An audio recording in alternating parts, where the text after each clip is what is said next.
Hello, everybody. Welcome today to my talk, The Singing Forest. It is about identity and me, essentially, and my work, how it comes through my work. So I have to confess that I didn't originally start out as a glass artist. I started out as a theatre designer, and I trained in stage design at Birmingham Polytechnic and also at the Slade.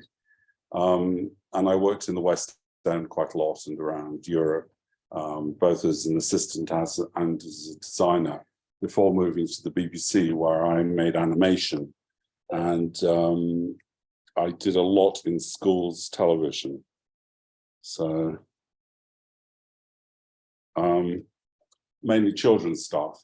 And we had quite a lot of success with this particular project called 4 Ways Far. This was for Channel 4. So after I left the BBC, after a couple of years, I moved to Channel 4, and we worked on this series for 2.5 years. It was a co-production between Channel 4 UK and a Dutch television production company. It was such a success that we were asked what we would like to do, the director and I. And we decided that we would like to do some classical music works. And one of the ones which I ended up doing was a Rigoletto, half-hour condensation of Verdi's opera. And it kind of fitted with the whole notion of theatre and production and making stuff online and making it accessible. And it is that sort of accessibility that I quite like in my work. This kind of notion of not just educating, but informing and allowing an audience to experience.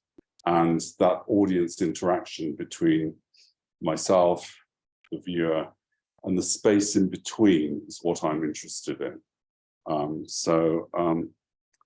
I ended up in New Zealand on a big project called The Ring, condensation of Wagner's The Ring Cycle. And it's getting a little bit of feedback there, sorry. Condensation of Wagner's The Ring Cycle. And that won many prizes. And then my career abruptly came to an end. Wheels kind of grind very quickly in the world of television. And we found ourselves out of a job, and I found myself out of a career. And I spent 15 months walking my dogs on a beach. We had a house in New Zealand on a beautiful idyllic island. And my friends said to me, what are you going to do the rest of your life? You're not even 40. You know, you can't just rest on your laurels and be a beach bum. And I thought, well, I could. I mean, that would be quite a lot of fun. He said, go and do a glass course. New Zealand is famed for its glass. Go and do a glass course. No. Okay. So I booked into an adult day centre called Art Station, which no longer exists. And I was taught by a wonderful artist called Joe Nuttall. And within a few weeks, I had discovered that all the skills I'd learned, making animated films, making stop frame puppets, like the one you saw in Rigoletto, were transferable skills to making glass. You know, cooking in a kiln, making molds, designing. The only thing that was lacking was a script, a sort of identity for what I wanted to do. So this is one of the very first pieces of glass I made. It's called the Sea Nymph, and it's taken from a couple of lines in the Tempest Ariel song about full fathom 5, thy father lies. Of coral his bones are made, of pearls his eyes. And sea nymphs sing thy toll. I kind of got quite into this whole thing of mask making, and it kind of came from the theatre, and I sort of wanted that identity, but I didn't know quite really how to do it. And at the same time, I got very interested in an area of glassmaking called pâte de verre, and particularly this artist, Almeric Walter, who kind of they thought in New Zealand wasn't pâte de verre at all. Pâte de verre means paste of glass. It's a particular type of glass making which goes back 5,000 years. You take fritted glass, smashed up glass, very fine shards, and you place it into a mold, and then you fire it, and you get a sort of solid sculpture. And it's about translucency and opacity and transparency. It's very different from cast glass, which is about the clarity of light going through the body of the glass, refracting. And in New Zealand, they had a company called Gaffer Glass who made glass lead crystal specifically for the light there is in New Zealand. And so I became kind of interested in pâte de verre and what you could do with opaque glass, because I was a bit sort of contrary in my approach to things, not having trained in kind of glass making. And I was looking for an identity. And so I found it in the script of Gypsy, that wonderful musical with Rosalind Russell. And I don't know if any of you know it, but it's as camp as a row of tents, really. And these are the burlesque strippers who come into Gypsy's new dressing room, and they say, girl, you got to get a gimmick. If you're going to succeed in burlesque, you got to have a gimmick. One of them does it with a trumpet, she strips with a trumpet. Another one is a butterfly. Another one has electric lights all over her. And of course, Gypsy's kind of gimmick was not to take her clothes off, which seems kind of interesting way to strip. She might have taken a glove off, she might have taken a shoe off, I don't know. She didn't strip. But the point is, in order to succeed, you need a gimmick. And that really quite hit home to me at that time in New Zealand. And I looked around and everybody was kind of doing vessels or kind of abstracted things. And the problem I found with the quality of the glass there, which is sensational, was that there was only a palette of 42 colors. And it is very limiting, and consequently, a lot of work looks the same. It's the same orange, it's the same green, it's the same blue. And gallery owners kind of ask you, well, that's very nice. Could you do it in blue for me? I can sell it, you know, because that's what an audience wants. And I wasn't prepared to do that. I wanted to do what Dale Chihuly, the great glass blower, does, which is use 365 different colors in his work, and he uses all of them. So I started playing around with the notion of heads and masks and coloring the glass, adulterating it, changing it. And I didn't really quite know how to do it. But I spoke to John Leggett of Gaffer Glass, and we talked about casting up a blowing crystal, which had a much wider range of colors to it than the lead crystal, and seeing whether you could actually utilize that in the work.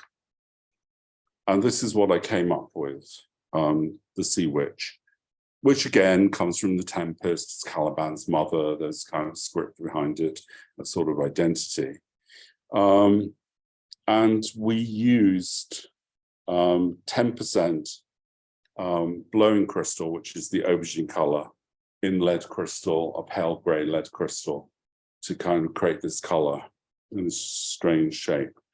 And I discovered that it worked. And so I decided that is what I was going to do with my life, that I was going to actually start experimenting and adulterating glass and making it my own. So instead of taking a green tube of paint and squeezing it out onto a palette, you take blue and a good yellow, and you mix up your own color, and you add a bit of ochre, maybe a bit of pink, and you get a strange green, which belongs to you. And that is really what I was interested in, making the glass belong to me and be personal to me and my identity. So I kind of carried on and was making glass sculptures, and this is Persephone. I was reading a lot of Ted Hughes, the great British poet at the time, and he had written a translation of Ovid's Metamorphosis. And this is the moment when Persephone's face starts to blossom. The maggot face starts to blossom into flowers when she is recovered and released from her confinement with Hades. So I kind of reached a point where I couldn't really carry on in New Zealand. It was becoming just a little too, not claustrophobic, but I didn't know what I was going to do, what I was going to carry on with. And a research project came up here at Wolverhampton, and a friend of mine said, why don't you apply for it and go and work with Keith Cummings for a year and a half and see what you can do and come back. So I applied and I got the job. It was a miracle, really. I flew from New Zealand for the interview. I presume they gave it to me on merits and on my airline. I kind of worked for 15 months on this research project, unraveling Almeric Walter's lost processes. And he happened to be the guy that I liked the best. And so I kind of discovered this whole world of coloring glass using metallic salts and oxides and creating very strange shapes and colors within the work and developing it, really. And from out of that sprung a PhD out of the Walter research project. And within that PhD came a sense of what are you going to do, who are you going to look at, and really what it is that you are interested in. What is your identity going to be on this PhD?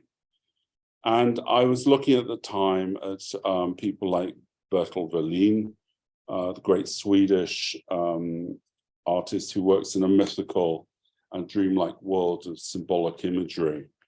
And I had met down in Sussex at a big exhibition, Anna Maria Pachega, whose work I'd encountered in 1983 on my theatre design course.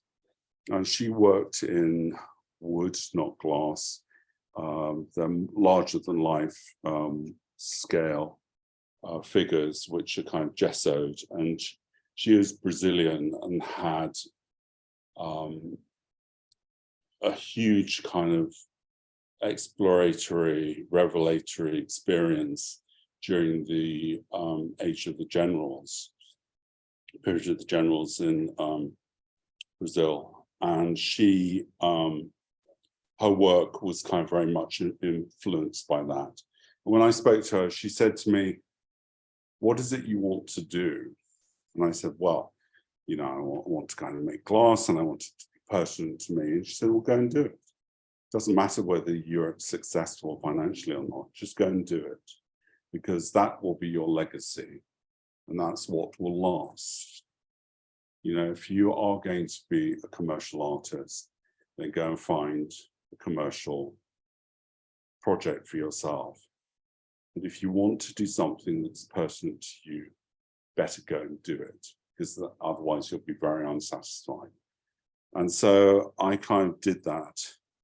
And her work is extraordinary. I've seen people come into the gallery and walk out immediately because they cannot take her work. They cannot take the content of it or the imagination of it or the kind of reflective realism of it. And that struck me as being quite powerful, really, to have that command of an audience that you have in the theatre or at a concert, to have it in your own personal work. So she's been a great influence on me, and she's a lovely lady. Another one is Isabel Baldia, who is a Panamanian artist, and her work is kind of very strange in that it's kind of animistic, and it has these strange qualities of sand casting. She uses a lot of sand cast glass, where you press a mold into a bed of sand and then you pour hot glass into it. And it does two things. One is it opacifies the surface of the glass. So from the front, you can see it from a distance. But when you go around to the back of it, you can peer into the world of the object. And that kind of notion of peering into an object, of being part of it, embracing it, appeals to me enormously, as well as the opacity, that kind of contradiction of what glass should be. We often think of glass as being transparent and translucent and invisible to us now. But in point of fact, for many years, over 3,500 years, it was opaque. And I quite like that strange juxtaposition of the material and the surface, that opacity. Irene Froelich is the same. She was a survivor of the Second World War. Her mother essentially survived. She wasn't in the concentration camp, she was hidden. But she came out of Poland, and Irene was a small child when she ended up in Canada. And she has been discussing the horrors of the Second World War, her mother's experiences, for most of her life. And that kind of struck a chord with me, really, too. Michael Ayrton, who is one of the great British sculptors of the 1960s and 70s, he was also a stage designer. So his work kind of has a kind of theatrical composition to it. That appealed to me enormously. And lastly, Tracy Emin, who I just think is one of the best things that's happened since sliced bread in the art world, simply because she puts her emotions on a platter to you and delivers them up raw. And it's up to you to cook them if you want to. This is a monoprint of death, painting of death, and it is about her mother. It's the figure carrying her mother's ashes. The ones I like, the monoprints I like best of all, are of the abortion series, because I feel they are so raw and so tender and so emotionally extreme that they hit you. And she has done flip books as well, kind of animated flip books. She's an extraordinary artist, and her work has kind of gone into this thick soup of identity, which appeals to me enormously. The very final thing which has gone into my subconscious is the Taipu Sam Festival, the Batu Caves in Malaysia. And I grew up in the Far East in KL, and these ceremonies are held January every year. They've just happened. And devotees, Hindu devotees, pierce themselves with silver skewers, and they hang things on them. And they have great altars which they carry around with them. There's a lot of piercings of blood. And it's this kind of personal experience of public performance, public exposure to that personal experience, which seems to tie everything together for me. And that is kind of really where I am. Now, if you remember the Almeric Walter objects, they're kind of very sweet and cozy. They're sort of chameleons and mice, and they sit in the salon very quietly. And my supervisor on my PhD said, well, what are you going to do? You know, you're on a practice-led PhD. Do you want to make 19th century, early 20th century Art Nouveau style? Or do you want to do something different? Where are you going to place yourself in this landscape? I said, well, I think it needs to be the antithesis of Walter's work. It doesn't want to be small and cozy. It's got to shock, like Emin does. It's got to have a conversation, like Froelich does, or like Pacheco does. It's got to have some sort of quality to it, like Berchel Berlin does, or Baldia does. And that's really where I started. At the same time as I was doing my PhD, I discovered that I was bipolar. And that kind of answered an awful lot of questions from the previous 30, 35 years. It's kind of an interesting thing to talk about because people don't normally talk about it very much. I'm quite calm about it because it's part of me and it is part of my identity. And I decided I would make a piece which explains it. And this is it here. It's called The Sense of My Screaming Skin. It's a line from a Blondie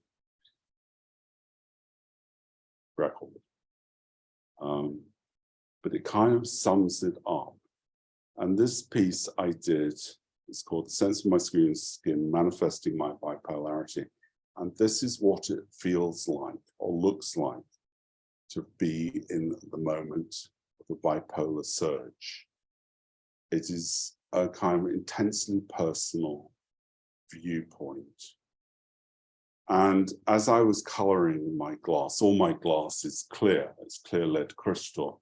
It's all colored with metallic salts at 800 degrees in the kiln.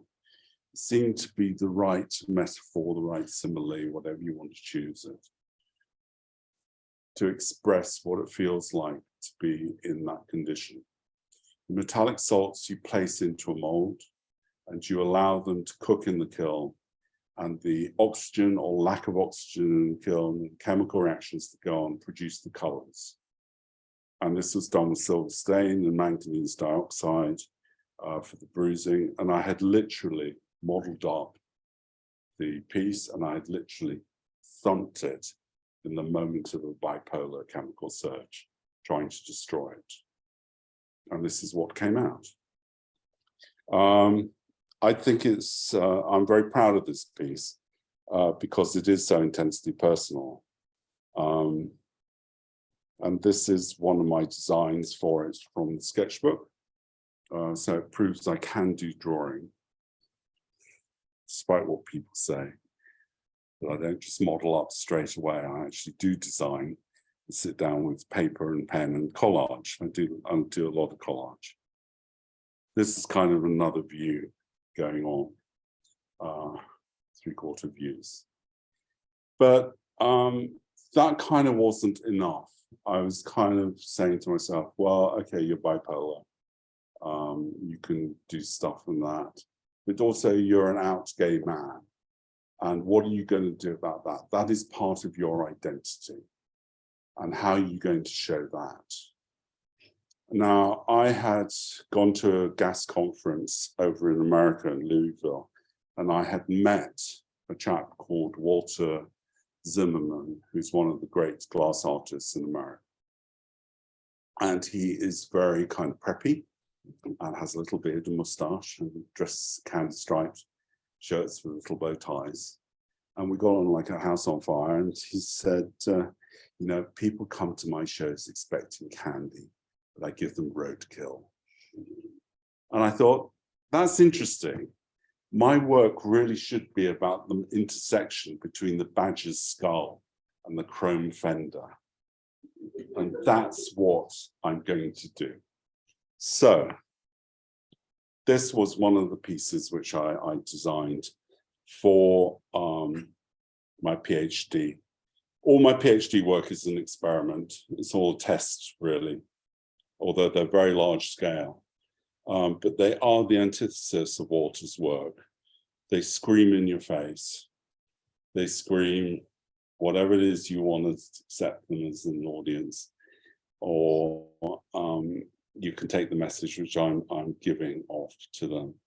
But they are test pieces of material, how you actually color glass in the kiln. So I was testing all areas of paints, making my own paints, firing 3, 4, 5 times in the kiln. There'd be annealing for a month. There'd be a long process involved in doing these objects. And I just kind of got on with it. And this is kind of another area of the design ideas, which were kind of coming out, these slightly alien heads and shapes. But also fetish gear came into play. And as you can see here, I kind of literally took one object and another object, and I smashed them together at 120 miles an hour. And out came that particular work. Then I kind of became, in my 30s, I was quite active, proactive as a gay man activist, writing petitions, complaining about Section 28, going on protest marches, that type of thing. And AIDS had kind of hit me quite hard, in the sense that I lost a boyfriend to AIDS. I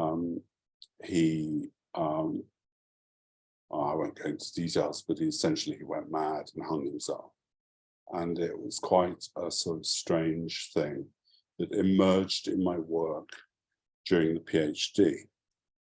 And this is one of the pieces which kind of came out of that sort of cathartic nature of using your work to get rid of emotions, to allow emotions to bubble up and to spill out. And this is called "And So I Pressed My Lover's Palm to Mine." And the kind of notion of using chemicals with, in this case, this is blown glass frit. The kind of beige color is opaque powdered glass, which you use for blowing rather than casting, but I cast up with it. I used a lot of different chemicals, and I made a mistake with one of them, in that it completely destroyed the molds. The chemical reaction which kind of happened destroyed the molds.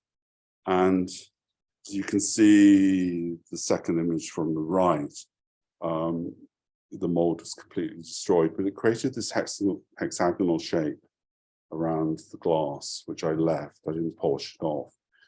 But what it also did was to color the opaque glass, and you're not quite sure whether it's bruising or blackcurrant sorbet or Kaposi sarcoma, you know, the terrible AIDS cancer. And it's a very difficult piece for people to look at.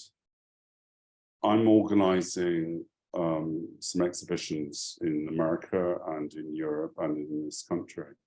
And already an American gallery has said, we are not showing that piece. It will offend our buyers. You cannot show it. And I'm organizing the exhibition. So in some ways, you kind of have to go with this and be true to yourself and say, well, okay, you won't have any of my work. But, you know, I just keep going on with it and plowing on and making these things. So I kind of got into the theatrics of porn as well. That was kind of the thing. I think porn is just really silly. And, you know, there's a catering van and there are people with lighting and things. I mean, why on earth would you cover yourself in kind of whipped cream and something which looks like Hackadoor and, you know, have yourself photographed? I think it's bizarre. But it's quite funny, and I used it quite a lot in various other works. Anyway, this piece is a celebratory piece about gay fetishism. Dolly Mitchell Subboy's Sperm und Glitter. And Sperm und Glitter came from a piece of work by an Iraqi or a German Iraqi artist during the first Gulf War. He had used some bodily fluids and over a portrait of Saddam Hussein and covered it with glitter as a kind of protest as to what was happening in his country. So I picked up on that, and it's kind of a joyous fetish piece, really, which once again, I sort of crashed various kind of things together and hoped it would work out. Part of being bipolar and my own gay identity is that I have very dark dreams, very strange dreams, which kind of come to me in the night, and death comes to me quite a lot. That whole kind of notion of dying and passing through to another world, that moment. J.K. Rowling in one of the Harry Potter books said that, oh, you know, death is just quicker than falling asleep. And I like that moment between falling asleep and waking and feeling what it's like to pass away. So these pieces have not emerged in a script at all. They've emerged out of darkness and dreams, and I've kind of felt my way through them. So these are kind of very strange heads. A lot of them experiments. I mean, the researcher in me experiments all the time with colors, and all of these are clear glass, which have been colored by metallic salts and oxides. A visit to the Pitt Rivers Museum in Oxford emerged a whole range of different studies. This one is the mute. People say, is it about refugees? And I say, well, she's saying rubber rings, but it's not. It's about being confined and not having a voice, really. So I suppose in a way it is about refugees, but at the same time, it's really much more about you struggling to kind of verbalize what it is you're feeling. And this is the ancestor from which everything else comes. It's kind of a Mayan figure. It's not. It's kind of cultures clashing together, that sort of intersection between different worlds, really. And then I want to talk about the Singing Forest, which is a project I've been working on since about 2004, 2005. It's been put aside for a long while. And it is essentially about the gay male experience in the concentration camps of Nazi Germany.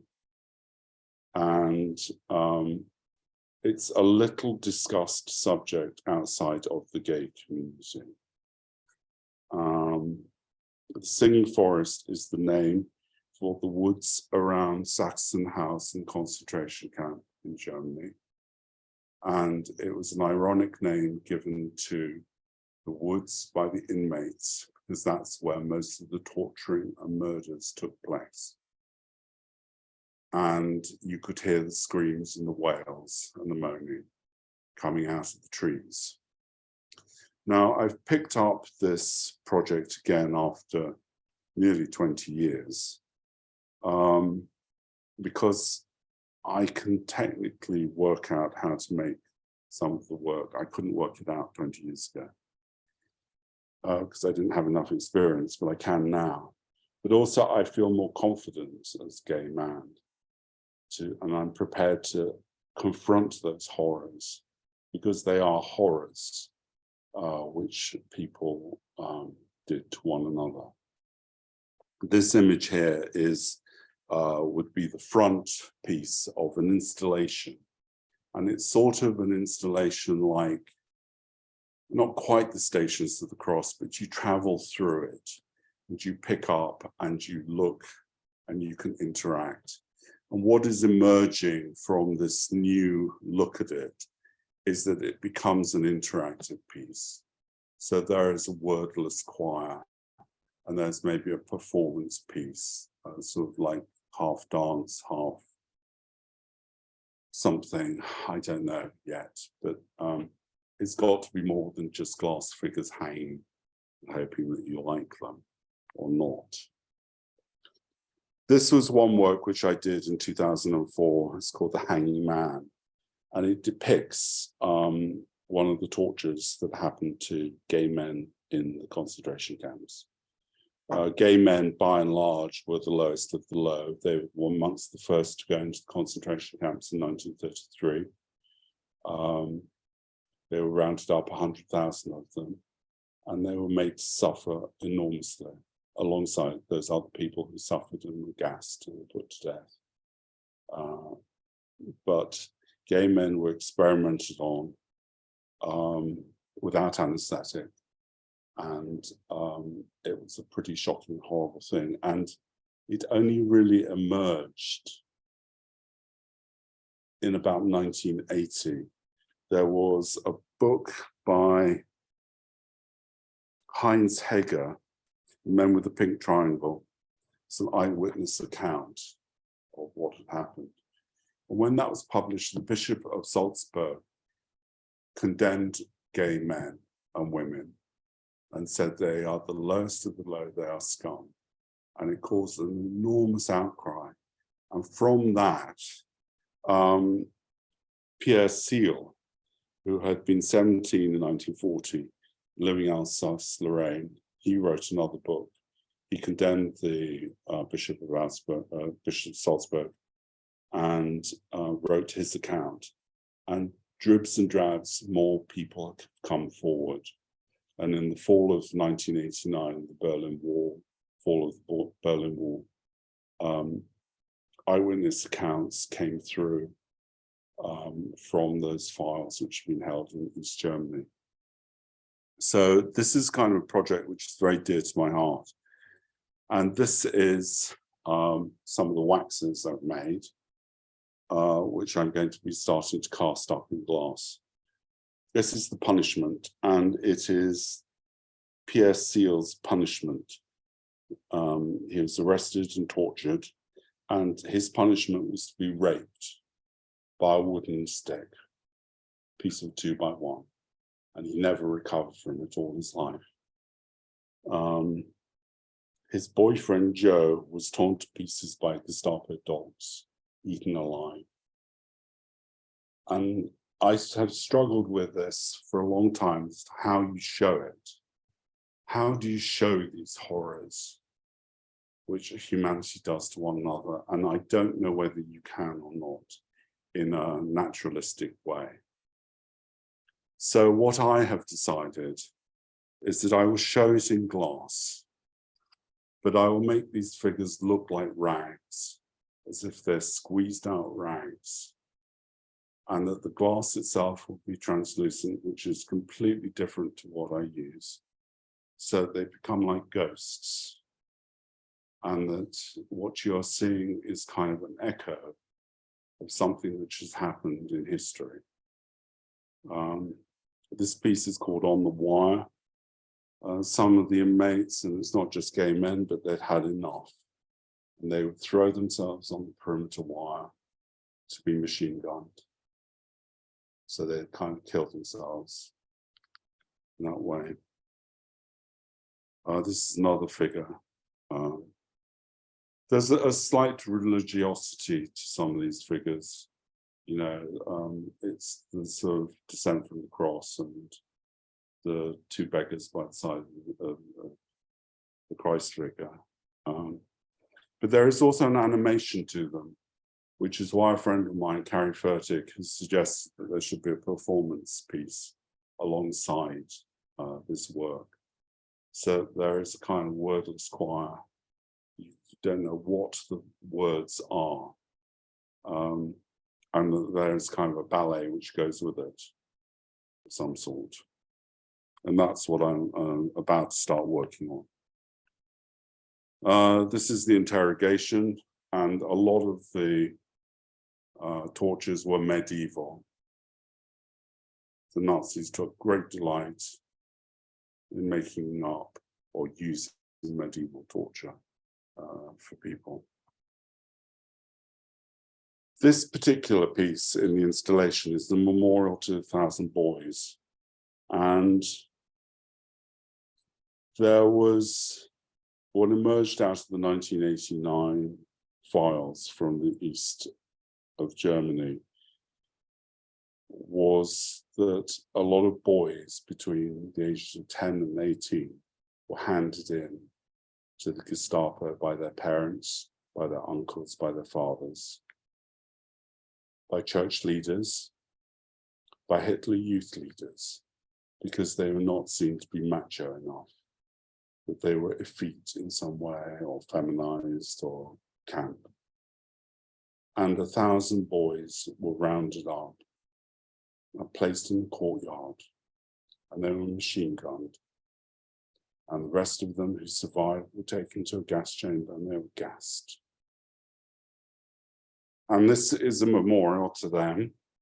And I'm not sure one should have the swastika there. Maybe it should be a triangle.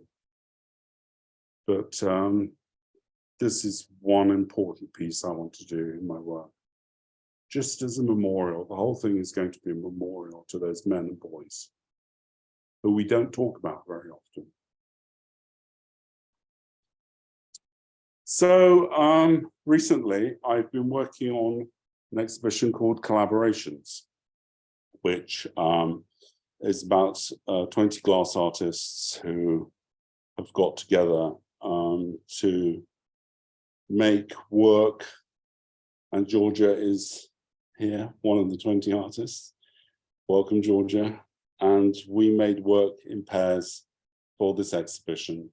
And this was one of the pieces I did with the artist Carrie Fertig, who used to be a glass artist, but she decided she wasn't going to put any glass in it at all, which seemed to be a collaborative experience that you have like no other, you know. So she made a film, and I made a sculptural piece, and this was the design for it. And it's called Unbind, and it is about, but both of us have very similar relationships with our parents, and it's about cutting that umbilical cord and unbinding and kind of forgiving, really.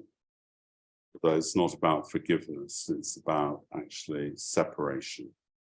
And this was the sculpt, which I made out of wax, and it was cast up.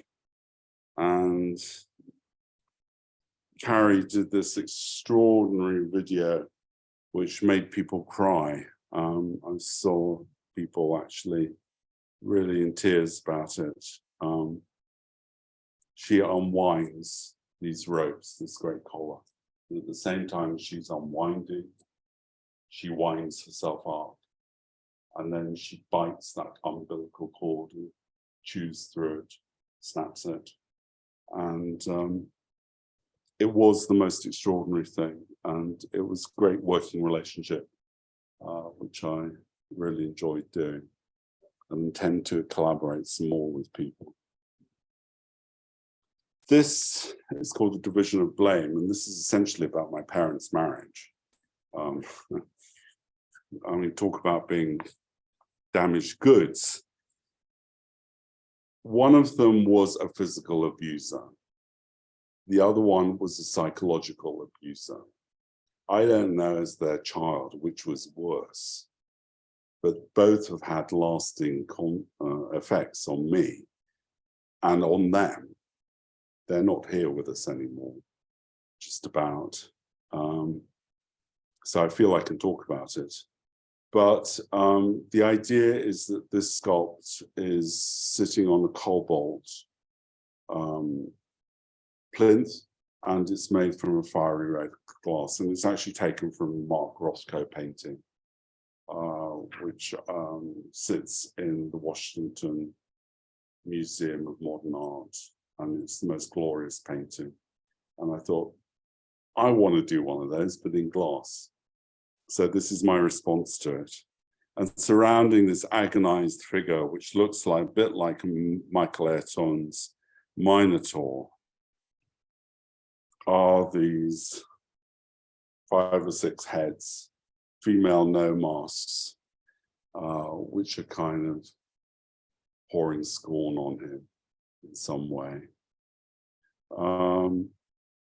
It's a complex piece for me to talk about because it is about my parents, but you know, everything is up for grabs, I think, and I'm prepared to discuss it and talk about it.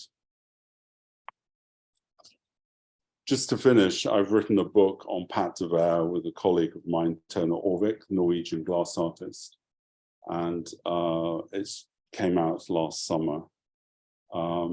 It details 5,000 years history of pâte de verre.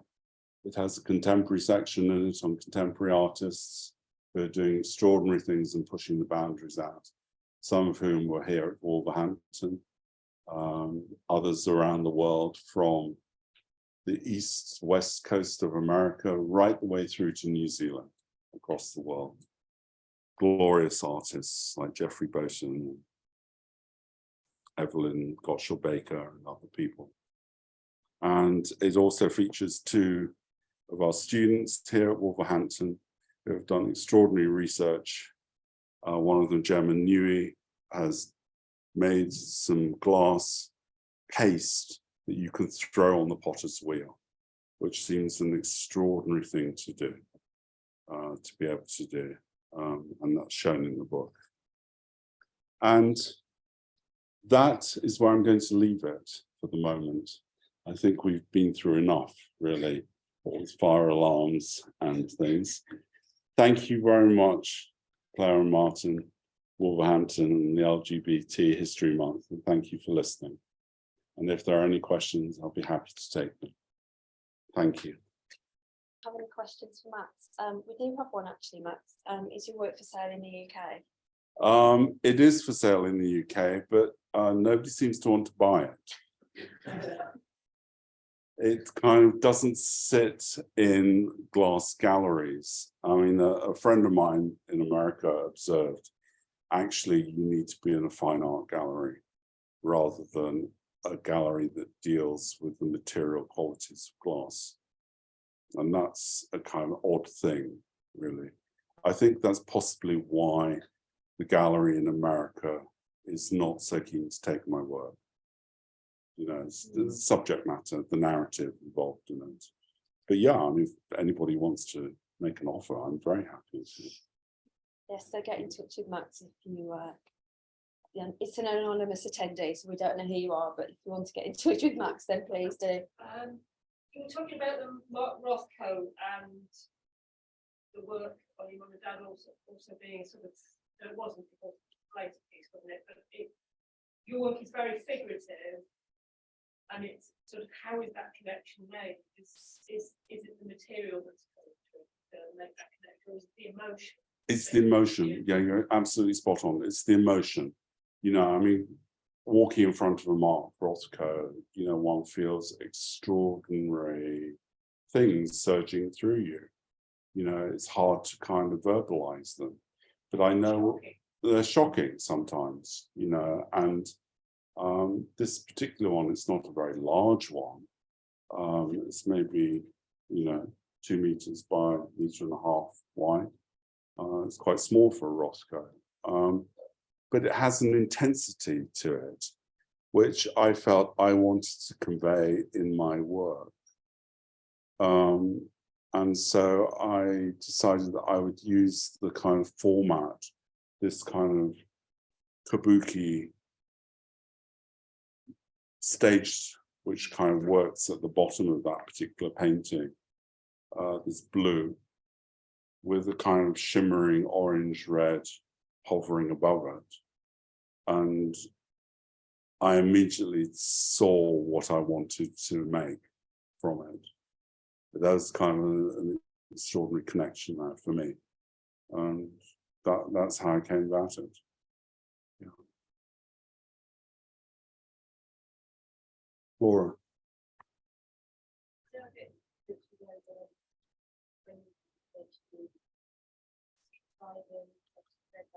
Where do you place yourself in this landscape?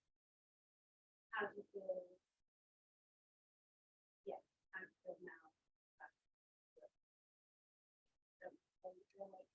I feel I have moved on quite rapidly in the last few weeks, actually. It's quite interesting.